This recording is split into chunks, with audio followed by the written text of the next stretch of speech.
Okay, so this week's video lecture is on interest groups, political scientists, also refer to this as civil society. So when you think of interest groups and you hear of civil society, basically we're talking about the same thing. I'm going to try to make this lecture a little bit shorter. I'm going to add fewer things compared to what I did last week for political parties. And interest groups, civil society, social movements, non-governmental organizations, special interest groups, pressure groups. Those are all words or terms to describe roughly the same idea. And we can think of defining civil society or interest groups in a couple of different ways. The first one, as you can see on your screen, it's fairly similar to political parties with one difference. So if you think about political parties, which also it's a group of people that are fairly similar in their outlook, in their ideology. They engage in activities collectively to influence the shape of public policy. The difference, as I mentioned last week, is that political parties actually select their own members to run for office so that they are directly influencing public policy, what policy actually looks like that government is making. Interest groups or civil society does that indirectly. In other words, by pressuring members of the government, either through a couple of different strategies, which I'll talk about later, to shape public policy. So again, there's still people that are very similar to each other. They engage in a number of different activities together, and again, to influence public policy. This is kind of a basic definition of civil society. A second definition of civil society, which is offered by a political scientist by the name of Larry Diamond. You can also see that on the screen. And his idea is that civil society is the realm of organized social life, okay, not random social life, but organized social life that is voluntary. In other words, people choose to join this organization, join an association. In other words, they're not forced by someone else. They're not forced, in particular, by the government to join associations. It's social life that is self-generating. The idea of self-generating means that really the idea to create an NGO or create an interest group or create a social movement, actually comes from society itself. In other words, it doesn't come from the dictates of the government. In addition to these two, according to Diamond, civil society is largely self-supporting. In other words, they don't rely on the technical expertise or financing, especially from the government, to be sustaining. They have to rely primarily on society itself, organizations in society, foundations in society, to support themselves in terms of the knowledge that they need to continue to survive, in terms of the finances that they need to support their activities. That needs to be coming from them largely. Okay. In addition, civil society is autonomous from the state. In other words, the government does not force or dictate entirely what decisions organizations make, the actions, the goals, the aims. Those are determined by the organization, by the association, by the NGO itself. And again, at the very end, the ultimate goal is to direct their interests toward the state, which is another way of saying that they are trying to influence what the government is actually doing. Okay, so there's a few ways of thinking about how social life is organized and relates to the government. Okay? And there's a variety of different ways of doing this, and I want to emphasize two of these. The first one is called neocorporatism. So neocorporatism is a way of structuring civil society, okay, where cooperation across key political actors is the emphasis. Cooperation is stressed over competition across different groups. And you'll understand what I mean by competition when I talk about pluralism. But for the time being, the idea here is that cooperation is absolutely critical. And this is how civil society is structured to foster cooperation. In a setting of neocorporatism, what we're talking about here is a close and cooperative relationship between the government and what would be considered strategic industries for the main goal of developing and implementing public policy. In particular, the implementation and development of economic policy.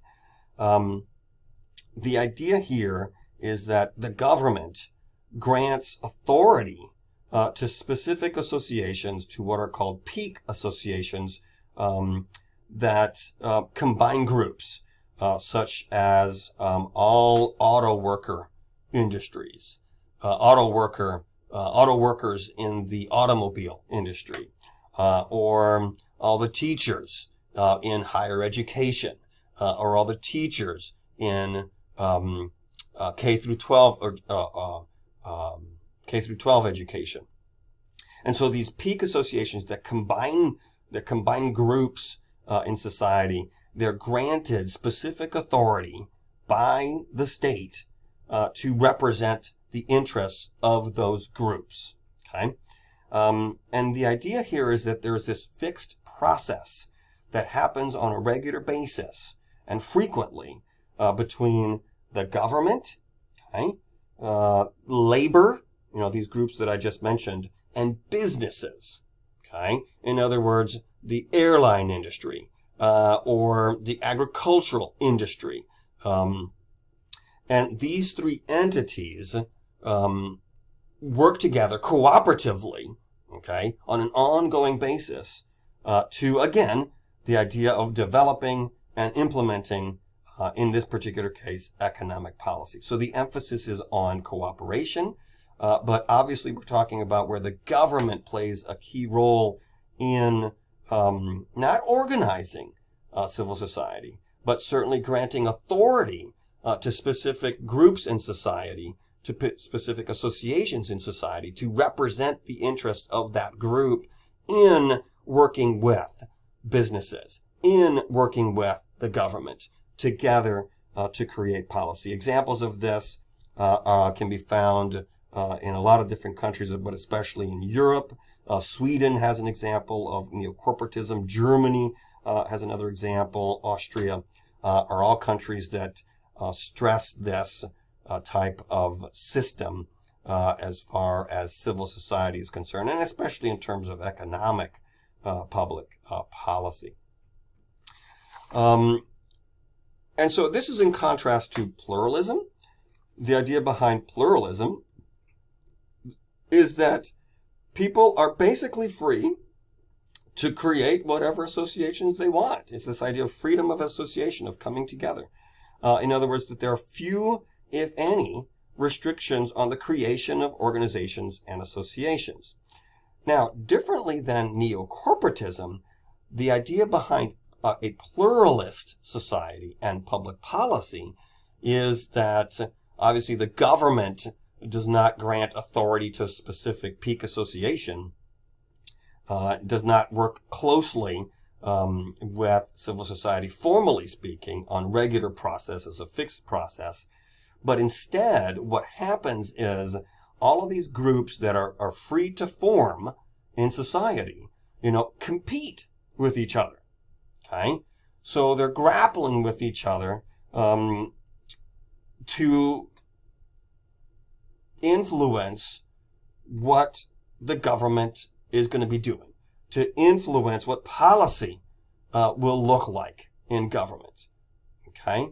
So again, the emphasis is on, these groups that are freely formed, competing with each other, okay, to influence the government. And that's the idea of pluralism compared to neo-corporatism. Now, within the concept of pluralism, there's also this notion of hyper-pluralism. And hyper-pluralism refers to the idea of, as hyper suggests, that there are too many interest groups, that civil society is too large, that there are so many interest groups that are competing with each other, to try to influence what the government looks like, the shape of public policy, that it's incredibly difficult for the government to actually create a coherent set of policies. Okay? Because so many groups are competing with each other, that we're so deeply fragmented, that there's so much diversity along the lines of race, ethnicity, beliefs, practices, that there's actually too much pluralism, and the result of that hyper-pluralism is it's difficult to create coherent policy. In other words, it's difficult to actually govern in this environment. And this is a specific phenomena that's a result of looking at American politics, in fact. And so that's what a lot of scholars see in terms of the United States.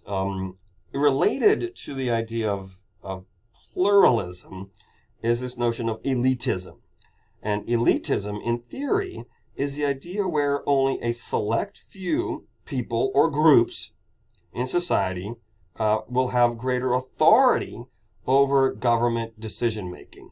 In the context of many countries around the world, including the United States, what we're really talking about here is that even though groups are free to compete with each other over the shape of public policy, what ends up really happening is that groups that have economic resources, in other words, moneyed interests, corporations and such, have a significantly larger influence, much more power over what the government actually does.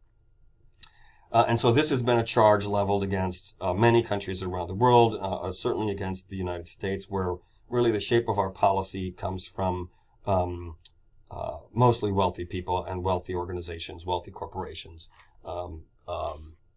influencing policy.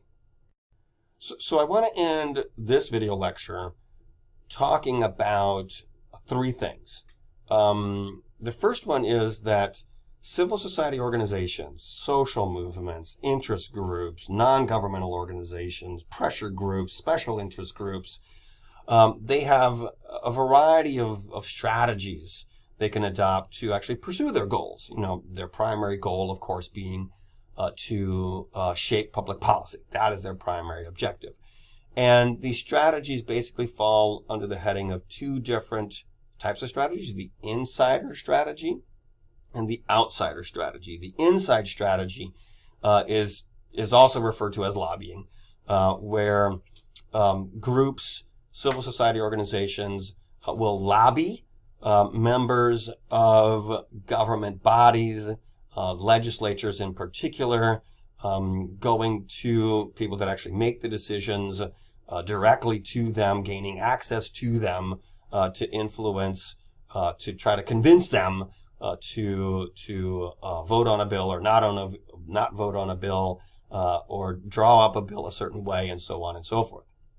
The outsider strategy, which is more connected to what are called grassroots interest groups or grassroots movements, are ones that pursue outside strategies such as protests, signing petitions, and things of that nature, where they create this perception of widespread support or opposition to key policies that will then convince members of the legislative body that they should support or oppose bills. So it's an outside strategy, going to the people to determine this. The last two things, and I'll end here, that I don't really want to talk about these, but I want you to be thinking about them for later this week is, and this is actually embedded but not explicitly in the reading that you have on interest groups, especially the first question is, how do we know or how do we determine how strong a civil society organization is going to be? One of the key factors, which I've already referred to, is obviously access to money. In other words, the more money an organization has, the more likely that organization or that civil society organization or that interest group is going to have over policy for a variety of reasons.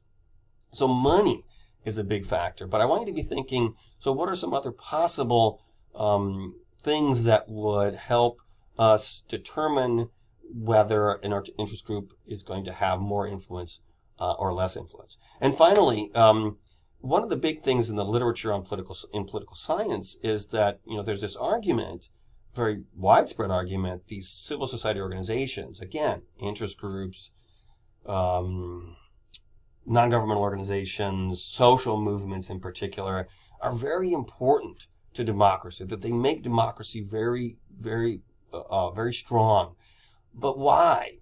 Why is it that having these civil society organizations, why do you think these organizations, why do you think civil society organizations actually make democracy stronger?